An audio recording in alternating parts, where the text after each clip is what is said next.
Well, I think this is the appropriate time to start. We'll wait for more people to join. The link was shared to in our social network, so people are completely free to join us whenever they want. First of all, let me start to thank Lydia Pereira for being here. It is our pleasure to receive you here and to discuss the response that the European Union is giving to this crisis and which future lies ahead. So first of all, thank you for being here. It is a pleasure to have the opportunity to talk with you. Hello, good afternoon to everyone. Thank you very much for the invitation. The pleasure is ours. Then let me thank everyone who's participating in the discussion and inform that after the discussion, we'll be able to share the recording in both YouTube and Facebook. And I think it is appropriate, regardless of Lydia needing or not a presentation. Let me just inform that she's a Portuguese member of the European Parliament. She's currently the president of the Youth European People's Party, and she's serving since May 2019, the last time European elections were held.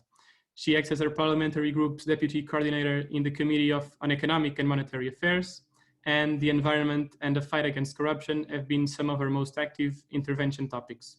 Lydia, I know that it's a Portuguese courtesy to neither ask or state a woman's age, but let me start by stating that you're 28 years old, and back in July 2019, when the legislature started, the average MEP was 49.5 years old, the youngest was 21 years old, the oldest 82, and in a parliament where 41% of the MEPs were women and 61 were for the first time like you entering the parliament. Let me ask you, because I believe that everyone is curious to know, how was it arriving and adapting to such a peculiar and unique environment like the European Parliament?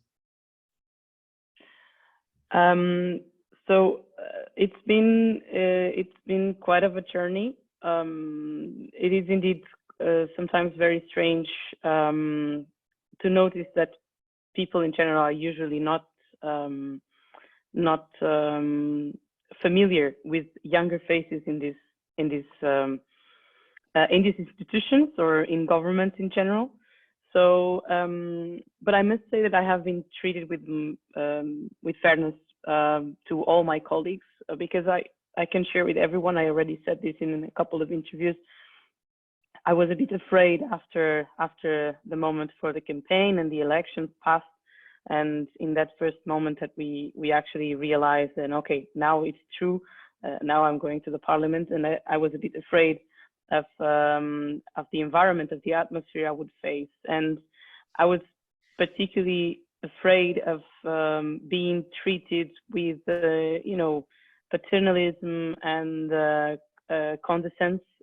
So I was positively surprised after a few weeks, particularly before the start of the mandate. So before in the weeks before the 2nd of July, where we took office, to get to know the colleagues, to introduce myself, and also to start saying what I was going to do or what were my intentions in the group, in the EPP group, because in the party, in the political party in Portugal, it was already very clear, also from the leadership of the party, that their trust for younger generations, and that's the reason why coming second on the list for the European elections was a huge responsibility, but also it was a sign of trust and confidence in the younger generations to take up this responsibility. So I was treated with fairness, because otherwise I wouldn't have been elected for vice coordinator of the Econ committee. And if I was, as I mentioned earlier, if I was a bit afraid of being treated differently, with more paternalism, in the end it was not true, and I was treated as any other member of the European Parliament, and I was pretty much satisfied, and I am very satisfied with my colleagues and with my growing let's say preeminence in the group, because as any other institution, it's usually very difficult to to break through. And but so far an awesome experience.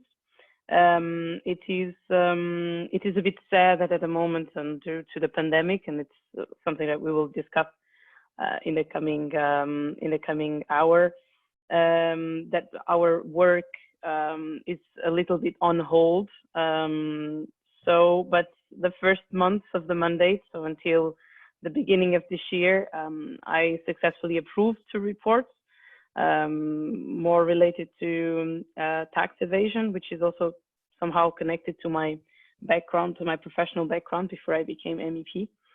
But so far, it's been a very positive experience. I am glad with what I have achieved so far, and I am very optimistic, or I am hoping that the future will bring more things to prove that young people are capable, and young people should be more involved in politics and take responsibility by being in representative positions.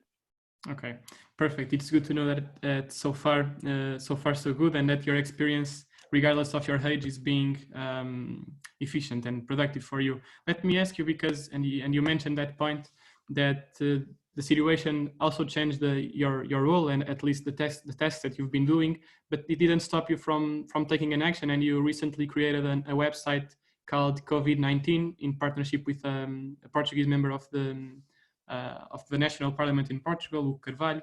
And correct me if I'm wrong, but its main purpose was to somehow alleviate businesses to understand everything that not only the governments but also specifically the Portuguese government is doing to somehow answer this crisis. And I'd like to ask you to share with us what its main goals are and how efficient it has been so far. Namely, how many simulations have been done, the feedback that you have been receiving from businesses, the idea that you can share with us on how helpful it has actually been to all the businesses that you are aiming to help.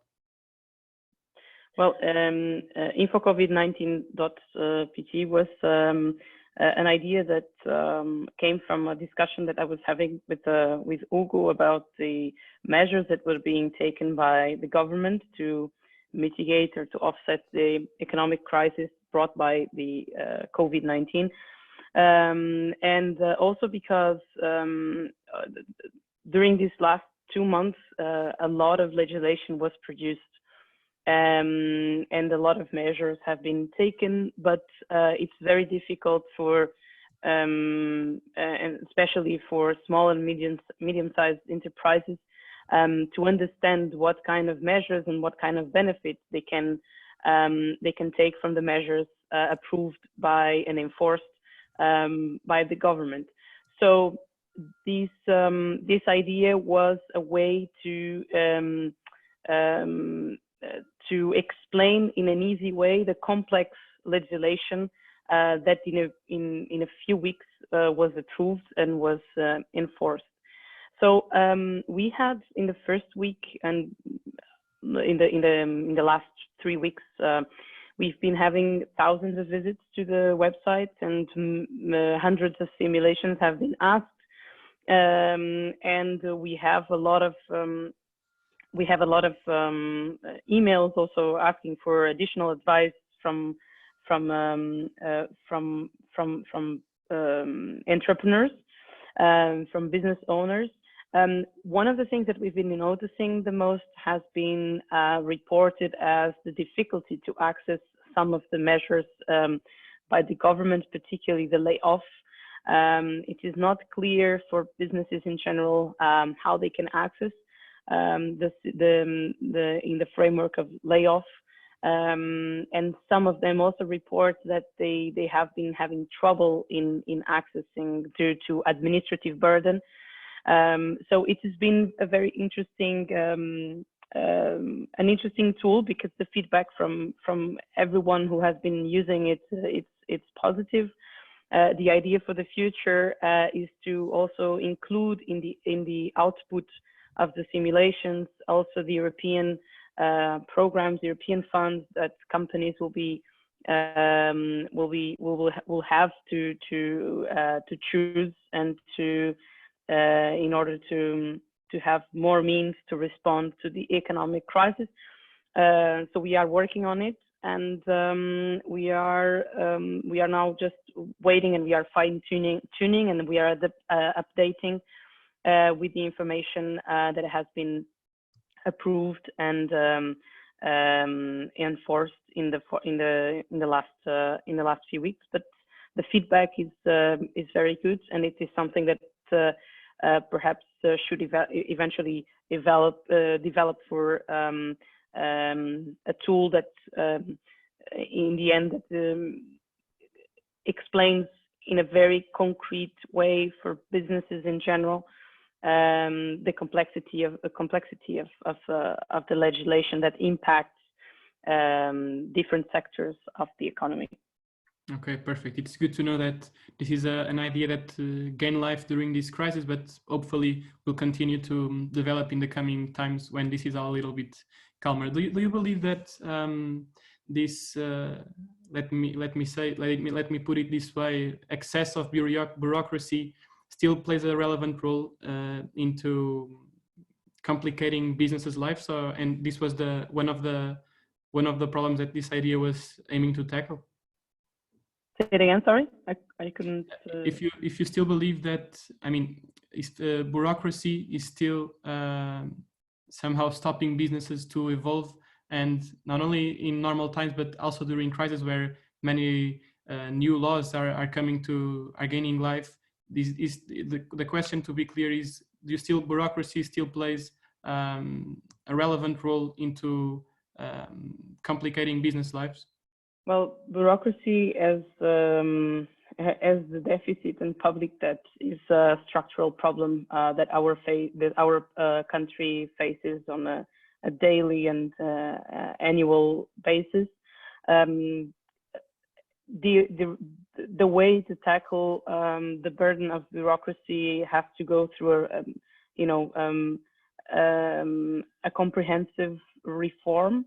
And I think perhaps what this crisis showed to everyone is that if we can have more dematerialized processes, perhaps we can have some more speedy responses to any sort of circumstances. So I think in the aftermath of the COVID-19 crisis, there are certain decisions that have to be considered, particularly by the government. There is already a Secretary of State for the digital transition.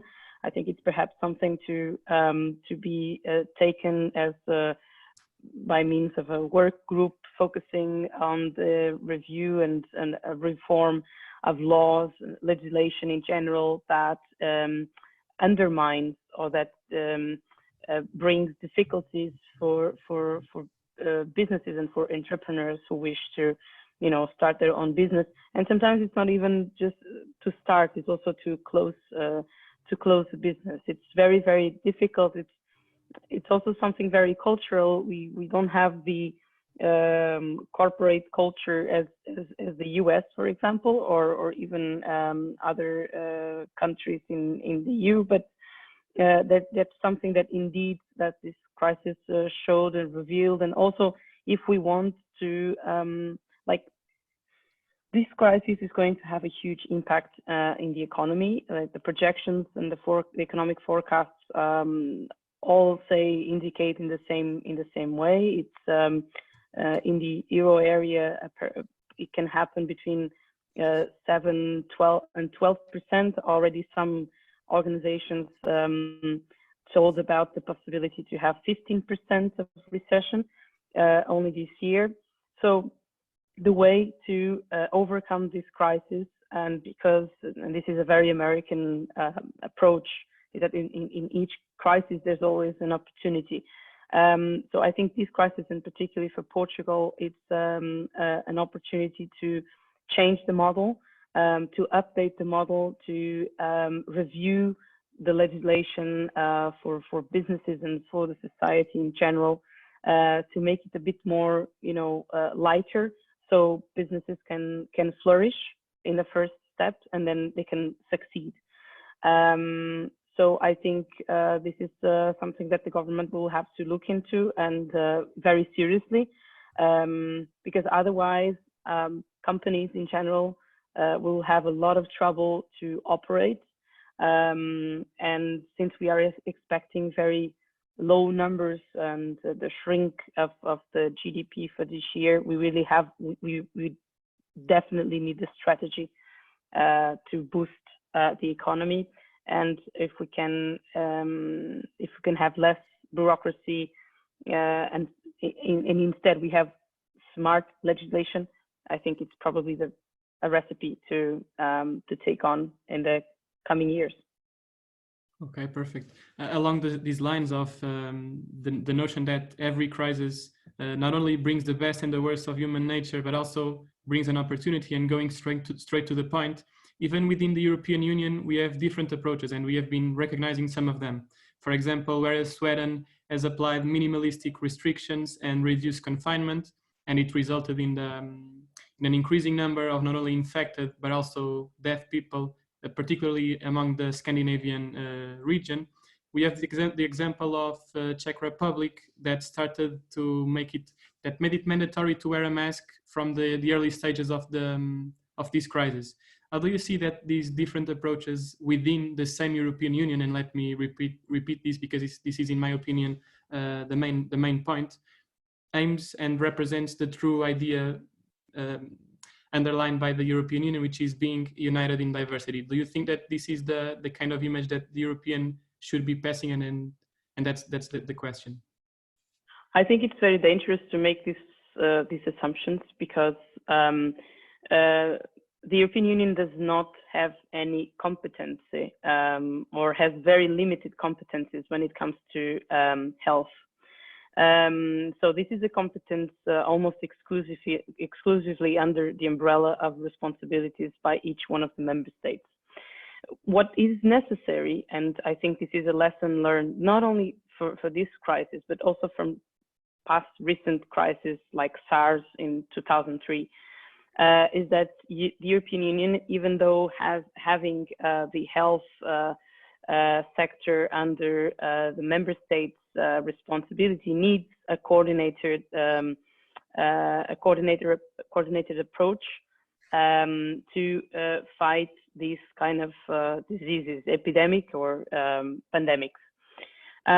So there were a lot of guidelines that have been issued by the European Union, particularly by the European Commission, to all member states. But of course, the decision relies still on each one of the governments. And it's also important to see that there's, in the European Union, each member state has very particular approach as the sense of community towards health in general.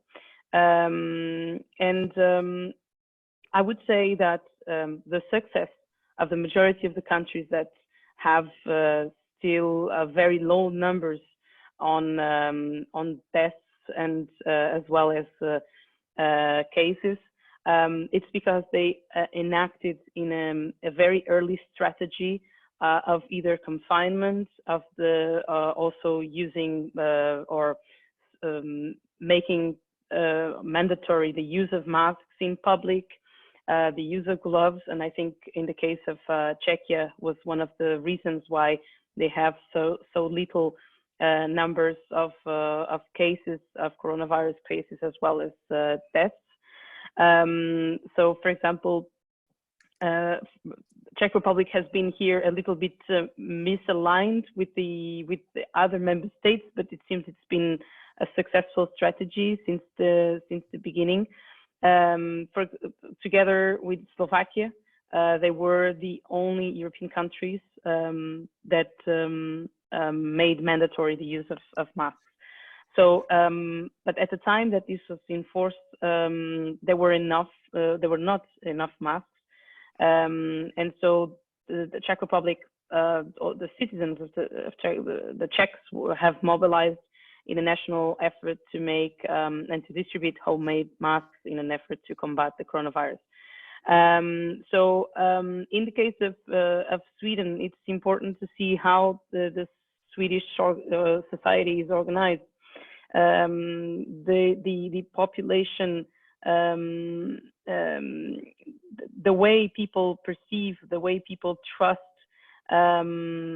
the health agencies, it's very different from other countries in the EU.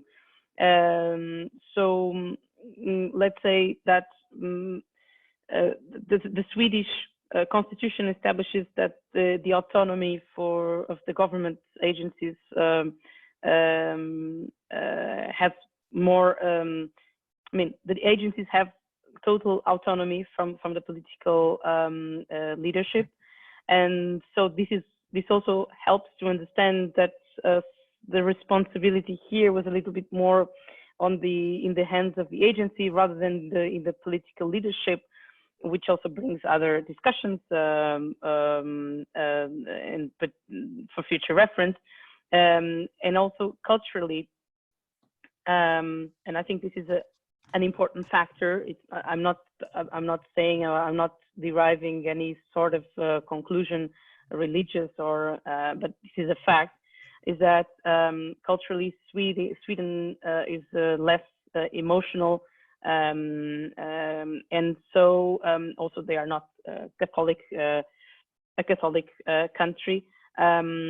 So it is a bit different, the perception for of the people to accept decisions that perhaps inevitably might involve human losses. Okay, I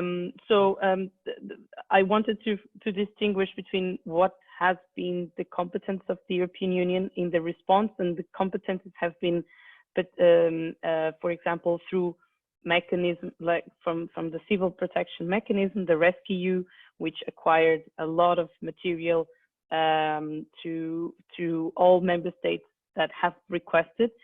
It's been also through repatriation of European citizens that were in third countries.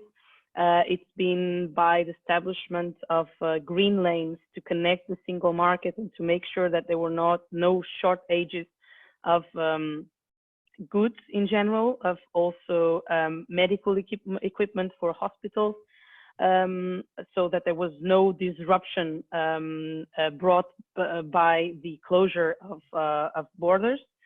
Economically, there was also several measures taken. For example, with the relaxation of the Stability and Growth Pact requirements, so countries can spend money, let's say, freely to offset the medical expenses that they had to incur to provide for hospitals, but also to provide for the systems or for the frameworks of layoffs that are being adopted by several member states.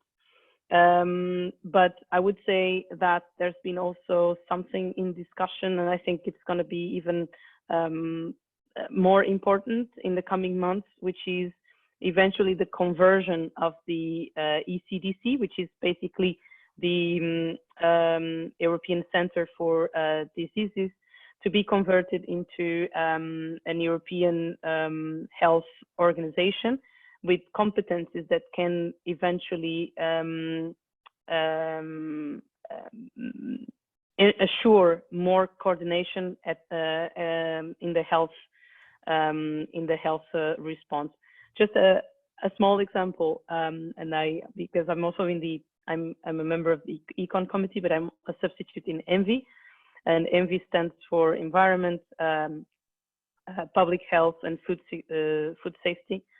And in the meeting last week, we were discussing about creating a fund for the health sector, because there are several funds already that are are more allocated to the development of the vaccine, for example, but there's no health fund to assure that that hospitals, that the health sector can acquire, can buy material, can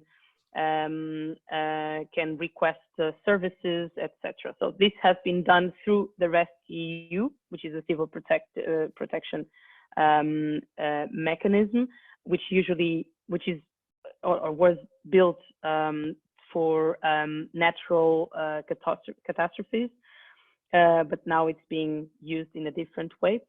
But creating a health fund that perhaps can deliver more for the health sector in Europe, and also relating it to the digitalization, other innovation for the health sector, it does not exist, which shows that the EU competences in the health sector are very limited.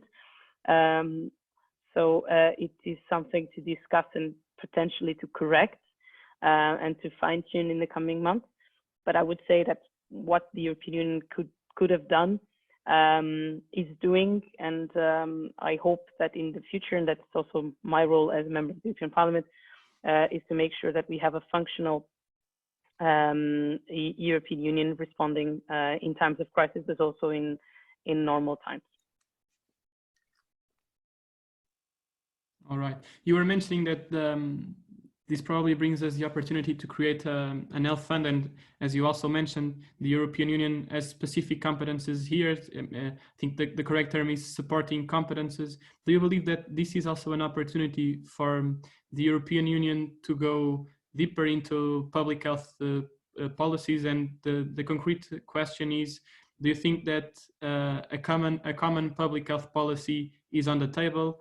And if yes, how could it be put into practice, taking into consideration that we have, as you so well mentioned, so many differences among countries, not only cultural, but also in terms of how the health systems work within the European Union? Well, I'm not sure whether it's going to be possible in this very short time to develop a health policy. It would also require eventually a review of the European treaties.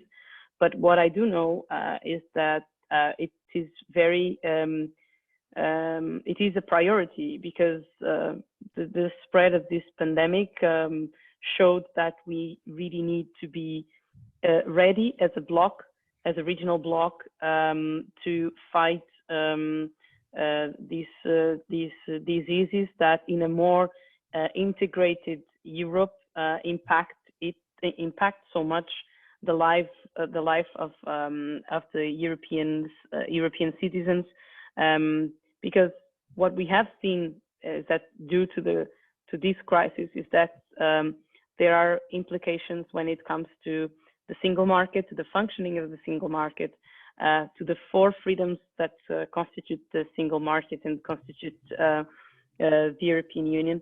And so it is very important to address this question in a very serious and comprehensive way. And I would say it's perhaps, I gave the example of the health fund because it was discussed in a meeting.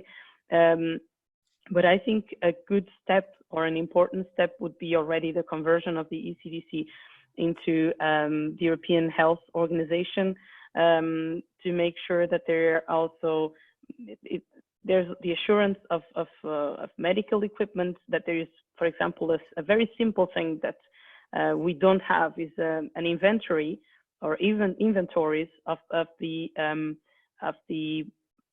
medical equipment, which also includes, for example, ventilators in the EU. Because if some countries are like Italy or Spain that are beyond their capacity to respond for all the cases that they've been facing, so they have shortages of material, they need additional material.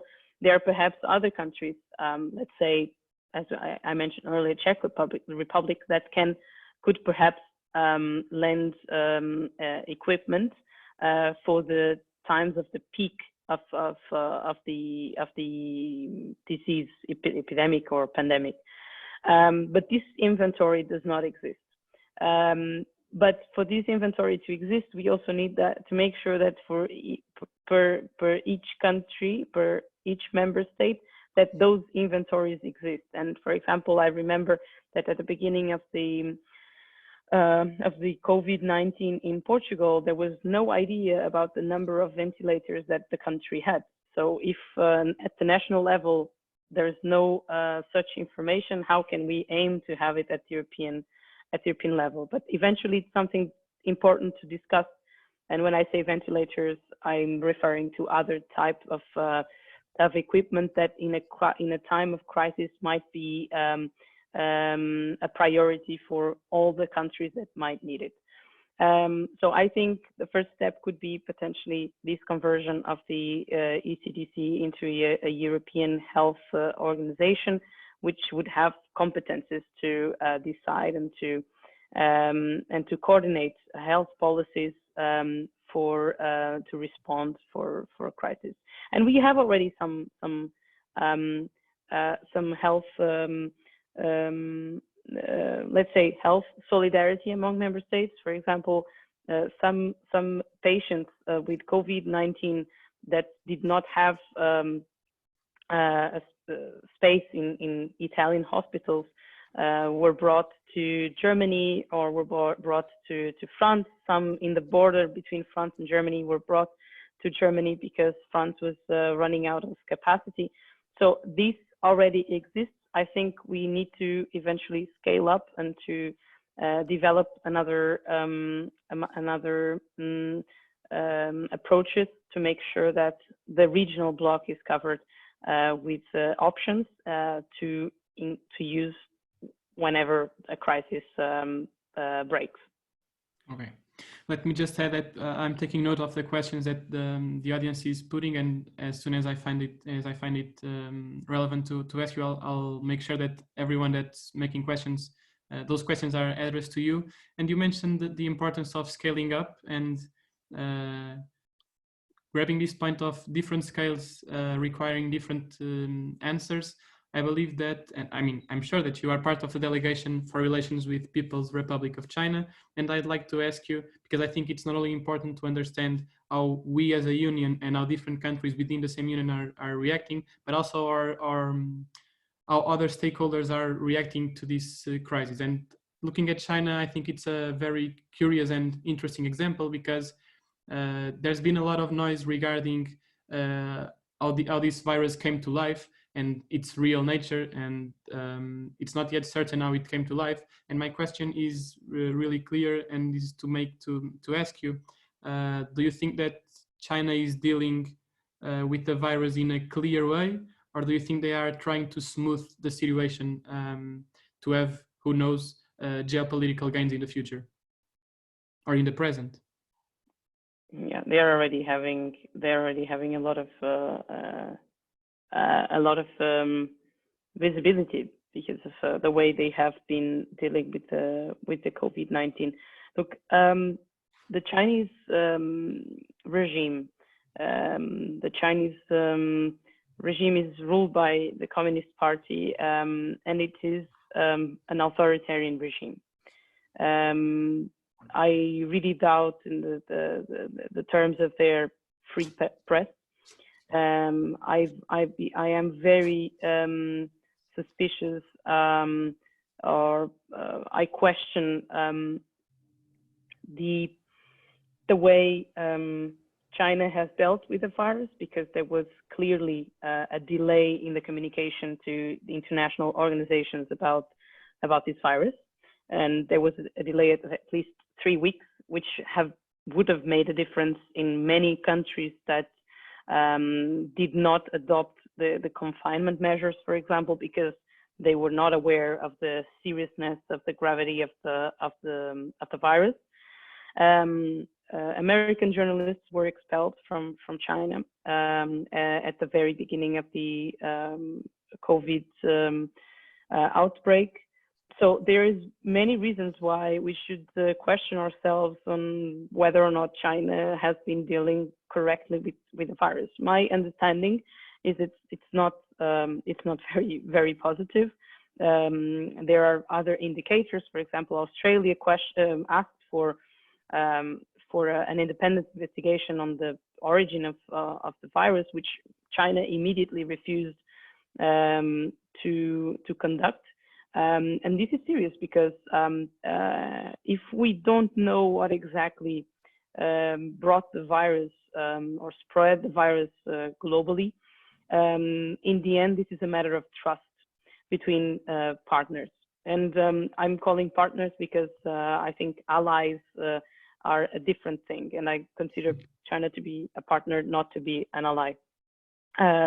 But this also brings another much needed reflection about how the European Union and how Europe is going to position itself in a post-crisis period in what regards the role of China in the world. So I think there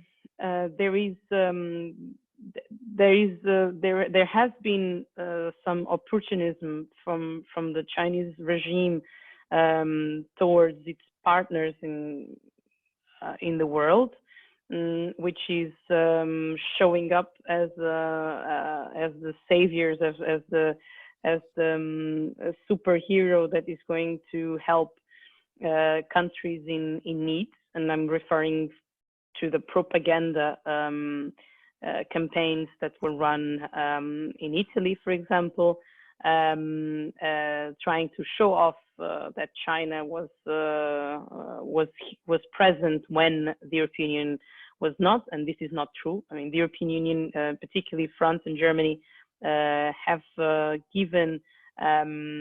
donated material to Italy, for example, whereas in Austria as well. Austria to the Czech Republic. I mean, that there has been several examples of the European solidarity, which China did not enact. China was selling, and China has been selling.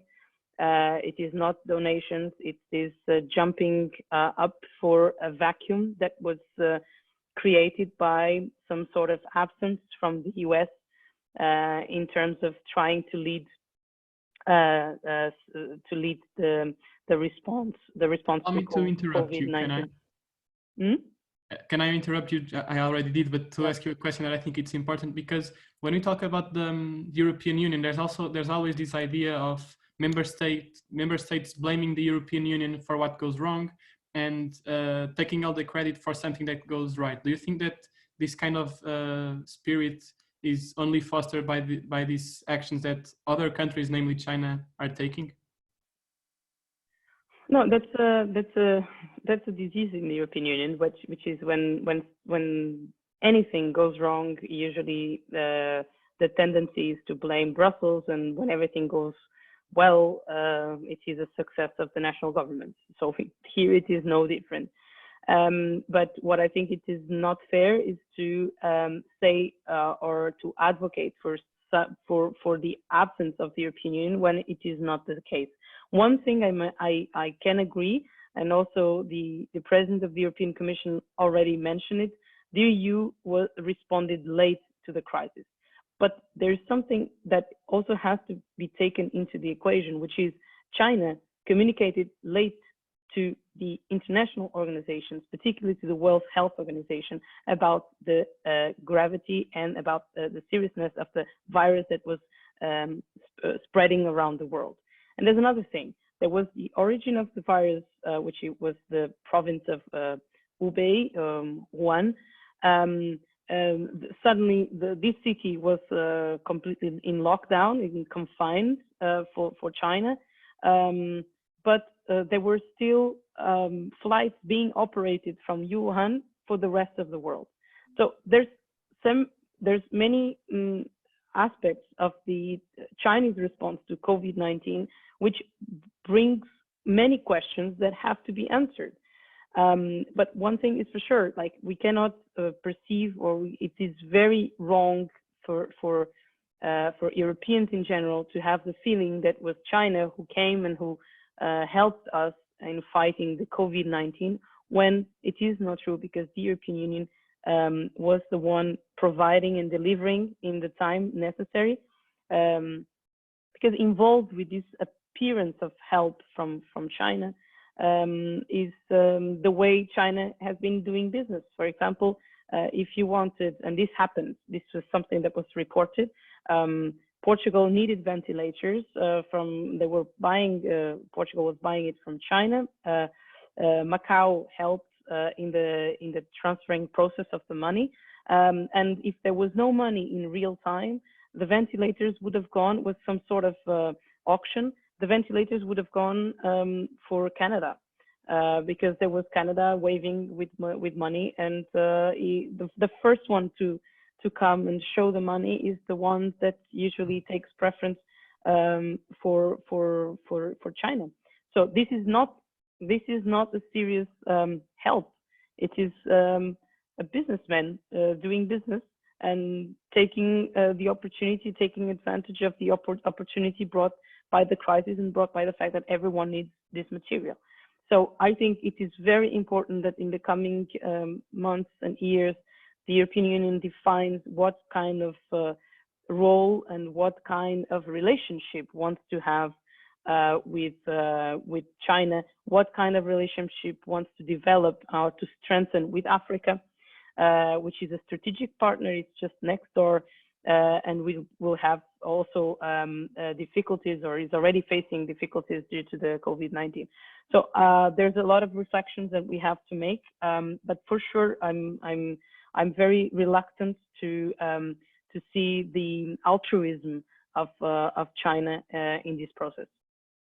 Okay, I think your position regarding China was pretty clear, and if I can add, it's always difficult to perceive when is the government acting and when our business, when it comes from China, because we tend to believe that those are two things acting differently, but respecting the same orders. And you mentioned the relationship with and those are your words, partner China. I don't know if I'm putting it wrong or not, but if the US are still an ally and you are a substitute member of the delegation for relations with the United States, and one thing is clear: when we talk about China, we always think of an entire regime, but specifically during this crisis, we are looking at the US, and the first thing that comes to our minds is President Trump. You've mentioned your views on how China is dealing with this situation. What's your comment on the US? I believe your interpretation is quite different, but I'd like to hear from you. What's your view about it? I said also that I think the US was a little bit internally playing with the fire for in the very beginning, but it's also important to understand that the US and the healthcare system is very much different from the European one, and so the way to account for the number of cases, it's also a bit more difficult because, as you might know, not everyone has access to healthcare services in the US. So also to perceive or to do tests and to conduct tests and to be treated, it brings some questions. At the international in the international scene, I think I would have preferred the US to take a bit of a more prominent role in dealing with this crisis, with the pandemic. And I think if it did not happen at the beginning, I cannot comment on the reasons why it led to such decisions. But what I think it is important to recall is, for example, the phone call that yesterday President Trump did to our President of the Republic, Marcelo Rebelo de Sousa, because I think it's a very positive sign from a transatlantic relations perspective that it is a sign of friendship from the US in saying that Portugal, here we are long-term allies, and I think this is how President Trump wants to foster this relationship, and I'm very sure that this is a very much needed relationship, but also not only with Portugal but with the European Union. And this is in line with what I was discussing about the international order and an alignment, a new alignment of this international order that will come inevitably after the end of this pandemic. And I think the US has been showing signs that they don't want to leave for China the role of leaders in the world. So we will see in the coming months. There's elections in the end of this year for the president of the United States. So I'm optimistic about the relationship, the transatlantic relationships in the next months, because there was a mandate. There is this mandate from 2016 until this year of President Trump, which was to put America first, and I think he made it. But I think if he's staying another mandate, we'll see how this crisis is going to impact also the outcome of the American election. But if he stays, I think this phone call was a very interesting and positive side for the future of the transatlantic relations. Okay, so probably in the past, the US were seen as the leaders of the free world. Now that we are all in lockdown, probably we need new leaders, and who knows if geopolitically it will change or not. And now that we've looked at both China and the US, I'd like to hear from you what are your expectations, and I mean, probably along with other MEPs that you keep in touch with, how do you think the European Union will come out of this crisis that is, as we know, here to last, apparently? I think there's a lot of speculation around the configuration of the European Union in a post-crisis period. What I think is going to happen, and this might scare or not some more skeptical people on the future of the EU, but I think as we had in the past, in the previous crisis in 2011, 2008, 2011, was more integration, and I think this time it's not going to be different. And also related or associated to the danger of this international reordering in the world. In a globalized world, the only thing that makes sense is to have a united regional bloc. So I think inevitably we probably will face more federalism. It's not going to happen tomorrow, but it's probably going to happen in the direction of more integration. And so there's some people questioning and eventually saying that this is the end of the European Union. I don't think it's the end of the European Union. I think this crisis is this virus represents fear, and when people are scared, politicians are also people. The way they decide, it's also based on this fear, and they tend to be more targeting their own countries, and they are concerned with their own territory. But after this peak smooth or flattens, I think there will be more clarity from the European leaders.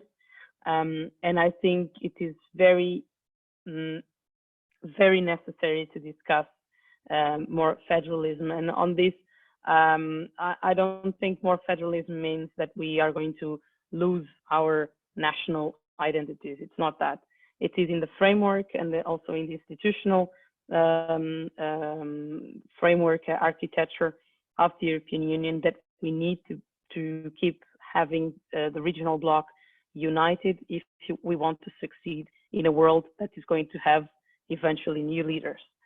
So I think this is an opportunity for the European Union, and I'm very positive about the next steps.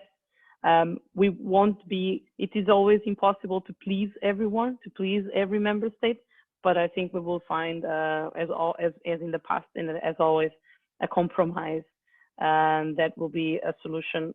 But inevitably, I think we will face more federalism in the coming years. Okay, I get your point of or your belief on the need to go deeper into a more federalistic system. But don't you think that looking not long ago we had Brexit, which is still somehow happening. We have those more mediatic cases of the Dutch finance minister, and more recently even the prime minister concerning South European countries, namely Italy and Spain. Don't you think that this kind of acts somehow make this change into a more federalistic system become slower? No, I think this is I mean, there's many justifications for these kind of attitudes. I was saying, and I'm going to refer to it again. The fear that this virus brings to people, it's no different for politicians. And I think the lack of clarity, the lack of, it is still very new to us, all the economic forecasts, if we can trust them 100% or not. There's still no economic model that can predict accurately what is the impact in the economy of the COVID-19. So I do believe that we still have strong leaders in Europe, and I think the German presidency, which will start in 1st of July, which previously had a different agenda, was an agenda more focusing on the relations with Africa, for example. It's already completely different because of the pandemic. So there's an opportunity during this presidency, the presidency of Germany, to reflect in a concrete and robust economic response that I think will bring more federalism. So I think it is rather an opportunity, but the responses from European leaders, I think they are also very limited in the way they can foresee the future at the moment. So I think it leads eventually to some more questionable or controversial statements. Okay, perfect. Now it has become even more clear. We are heading towards the end of our debate, but there's another topic which is aligned with one of the questions that was put in our chat, which goes to the topic of sustainability and economic growth, and trying to put together the question that was put here regarding what has in fact the European Union been doing to fight climate change, and if you could share some of measures that the European Union is trying to implement to combat this major challenge. Adding to this question, I'd like to hear from you. What's your view on how once everything is normal again, and we are not yet certain of when this will be, but if you think that there is some kind of incompatibility between sustainability and economic growth? What I mean is, do you think, and we have data showing that during this lockdown period, the emission of gas into the atmosphere was reduced a lot, and so was the economic activity. Do you think that once this all comes to normal periods, if we are ever going to see normal again, we'll be able to see economic growth and sustainability growing in the same direction? I think that's the way to go forward. I don't see any. I don't see, and the president of the European Commission has been very clear on it. In the last plenary session, she referred to the Green Deal, and that it will not be withdraw from the priorities of the Commission and of this mandate. I think there's an opportunity in this crisis, which is shaping or redefining, redesigning the economic model. And I think this new model has to be has 2 or 3 pillars, 2 or 3 fundamental pillars for the success of the bloc, which is environment, sustainability, and digitalization. And the combination of these two will lead to a much needed reindustrialization of the European Union in several sectors. For example, the dependency on third countries for strategic industries revealed very problematic in the access to goods that were necessary to face the crisis. And I'm referring to medicament industry that is based in China at the moment. So there is a clear need to have a reflection upon the strategic industries that have to be in the bloc, in the regional bloc, to make sure that in case of need, we have access to these products. So I think the strategy is going for a circular economy, a green agenda, and in the attempt or in the pursuit of these two things, there is digitalization, which pretty much covers a lot of other sectors. It covers agriculture, it covers financial sector. I think there are options that have to be taken by the political leaders. But just an example, China invests 2/3 of the global investment, represents 2/3 of the global investment in artificial intelligence, which leaves the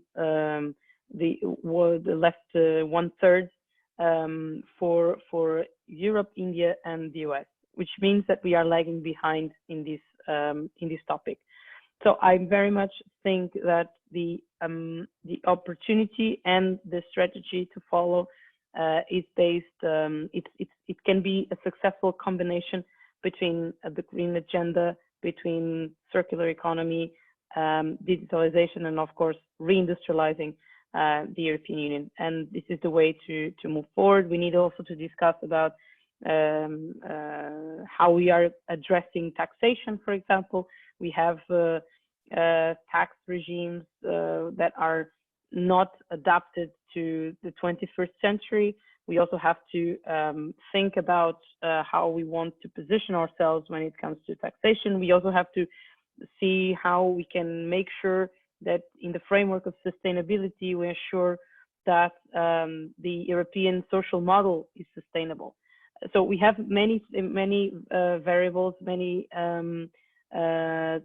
topics to address, but I really don't think that we should question the opportunities that enacting in a greener agenda is the way forward. Like, it's not because I don't think capitalism brought so many people out of poverty in the last years, in the last 50 years, and I think we have to think about a way to readjust capitalism, perhaps following something that has been becoming more popular, conscious capitalism, which combines sustainability and innovation. It is the way to move forward. We need to construct, to build a real economy-based, knowledge-based economy in the European Union, and I think we can be leaders in this field in the world. Yeah. Let me just say that if on the one hand capitalism has allowed many people or millions of people to get out of poverty, it has also deepened the asymmetries that different income people are experiencing, and that is also something that, and I think I can add Pedro's question here, that we always get to the same point regardless of the crisis we are feeling, which is those that are in worse scenarios are at the end of the day those suffering the most out of any crisis. And if you could answer Pedro's question, which is, can you share with us any measure or some of the measures that the European Union is trying to implement to combat climate change already? There is the Green Deal on the table. There is the Green Deal law that is supposed to be discussed in the Parliament soon. I would say potentially at the same time where we will have the discussion on the MFF. A lot of the measures from the European Commission to address climate change are also related to science and innovation. And I think the solution or the answers for how we can combine both an adjustment in the economic model, adapting to this framework of climate change, is through innovation. And of course, this is what also happened in the past with capitalism, that brought always more innovation, that managed to increase the levels of productivity gains, etc. So there's several measures. There's an association with the Horizon Europe. That was a program started by the former commissioner, the Portuguese commissioner. What was the purpose? But you were mentioning, and I apologize again for this. Yeah. You should maybe consider to put password. That's why it's more safe. So we always reference. We always we have to allow people to enter, and we see their names, and that's how we've been doing. But thank you for the recommendation. We'll make sure that this doesn't repeat anytime again. So what I was saying is that the Green Deal and the way to address the climate change has been through creating programs that combine innovation, science, with universities, with businesses, with corporations, because if we want to offset or if we want to fight climate change individually, we will never achieve anything. So the answer is in the combination of the several stakeholders of our society, particularly businesses, to be more aware and see the opportunity, the economic opportunity that climate change brings. For a more innovative industry that they can develop, and this is what the European Union has been doing, and this is the basis of the Green Deal law that will be discussed in the near future at the European Union. Okay, we have one last question from Pedro, which is a little bit out of the topic that we have been discussing today, but it's regarding abstention and the way politicians approach it. Do you agree that he's mentioning that we always hear politicians saying that this is a tragedy and that we must reflect and find solutions to make sure more people go out and vote, but it feels like not much is being done in that regard. Do you agree with this statement? And do you think that could be done so people feel more connected with politics and to make sure they exercise their voting right? So I believe the question is, do you think that not much is being done to make sure more people go out and vote, and what could politicians in fact do? And I think that is also your role, and the European elections mark a very important position on that matter. If politicians should make what can they do to make sure they exercise their vote right? Okay, let's step by step. In the last European elections, it was against all odds. The participation increased. So the average participation increased compared to the elections in 2014. So there is a perception that people need to participate to have a voice in not only in the European Union, but in their home countries, in their constituencies, in their governments. What I think we are witnessing, and it is very much same, but eventually some saturation of democracy, because the indices of approval of democracy are in the lowest numbers since democracy exists. Let's focus our discussion now in Europe. And this is due to several things, but I think the most important one, and I have been thinking very deeply and carefully about it, it is the way that expectations were managed by politicians with their constituents. For many years, there was an agenda that was selling the ideas of economic growth, of bigger salaries, of better working conditions, flexibility. But due to several circumstances, it seems that agenda did not succeed. We had crisis. In Portugal, we've been having very little growth in the past 25 years. Salaries seem to be stagnated since 2006, and the taxes seem to be increasing every year. So it seems that politicians were selling illusions that did not match the reality, and this is transversal in the world, in the democratic world, and that brings a priority for politicians, which is how it will be their relationship with their constituents, because politics is not done as or the way to do politics is not the same as 40 years ago. We have social media.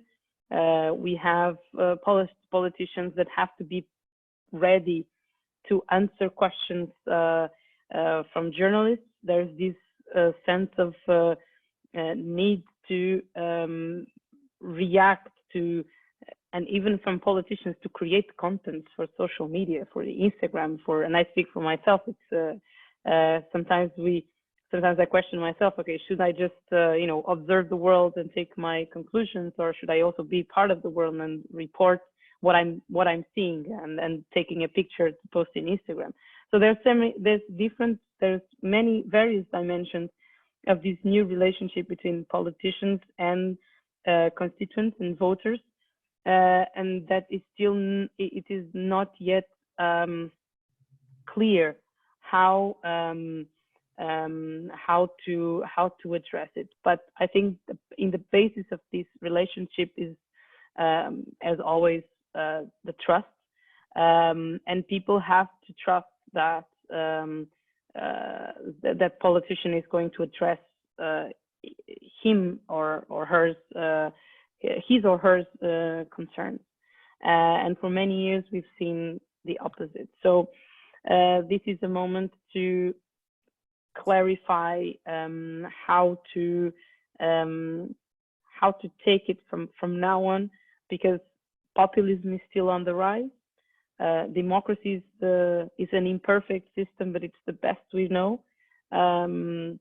This particular crisis brought a lot of additional surveillance in our privacy. So this is something that might also limit our freedom. This is something that we have to discuss. But in the relationship between politicians and people and the democratic regimes, there is this need to adjust for the 21st century, and people need to feel again that they can trust their representatives, which I think it's not yet the case, and that justifies the very low numbers on the democracy indices. Okay, thank you. I hope Pedro saw his questions answered. And before ending our discussion, I'd just like to ask you. We are about in Portugal starting tomorrow. Many of the restrictions we have been seeing in the past are slowing down or are being reduced. How do you see these, and not only in Portugal but also in other countries within the European Union? How do you see these, and what kind of consequences can it have, both good and bad, of course?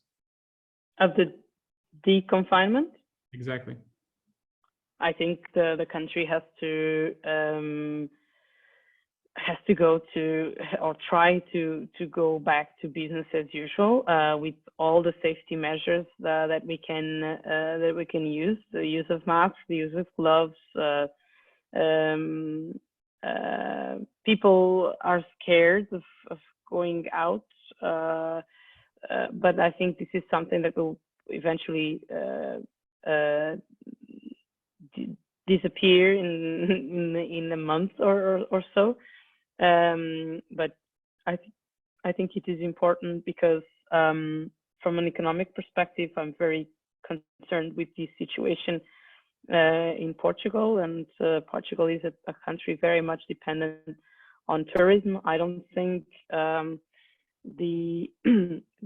lifting the measures of confinement is going to have an immediate effect in companies in general. But I think it is we cannot keep going on this confinement indefinitely because it's not sustainable.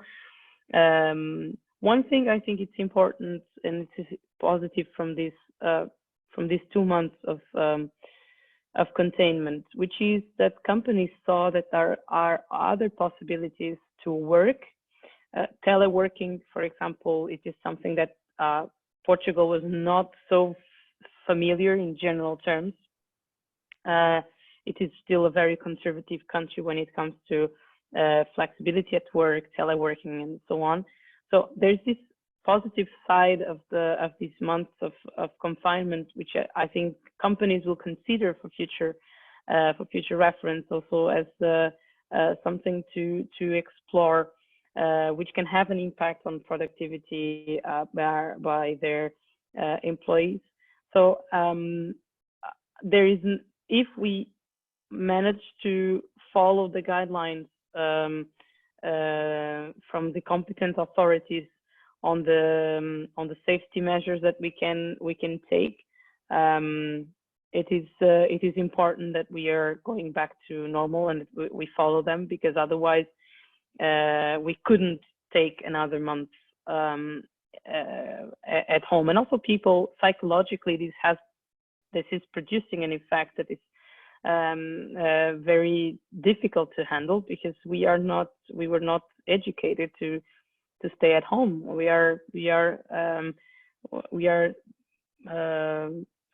human beings. We need to socialize. We are not in prison. So I think psychologically, mentally, it is very important that we are slowly getting back to business as usual.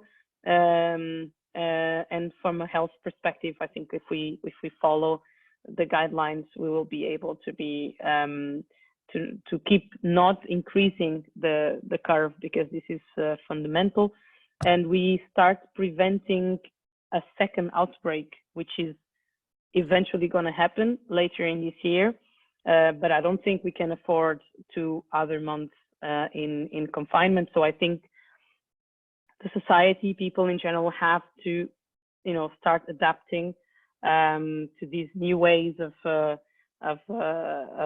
wearing masks and gloves, and this is in the benefit of everyone, and particularly in the country. So I think it is positive, but we all have to play a role in the management of this crisis. And in this case, if we can be cautious as much as possible, if we can still telework once or twice or 3 times a week, perhaps companies have to consider. People also can ask for it, and in the end we will be contributing for both sanitary and the economy. Well, thank you not only for your views on all the topics that we covered during this discussion, but also thank you for your time to be here and share, as I mentioned, your thoughts on both the European Union response to this crisis and what the times that lay ahead. And also we were able to take a broad look at both China and US and many other discussions. We also covered how was it like to be in the European Parliament as a newcomer. On behalf of Nova Debate, I would just like to thank you for the third time, but it's not enough for your time, and to apologize for this episode that we will make sure doesn't repeat. And this is all for today. We'll be back on Wednesday with a debate on social sciences and humanities, the future of education, regarding one of Universidade Nova schools. And this was it for today. Thank you all for your time, and thank you, especially you, Lydia. Thank you for your time. Thank you. Bye-bye. Have a nice Thank you. weekend.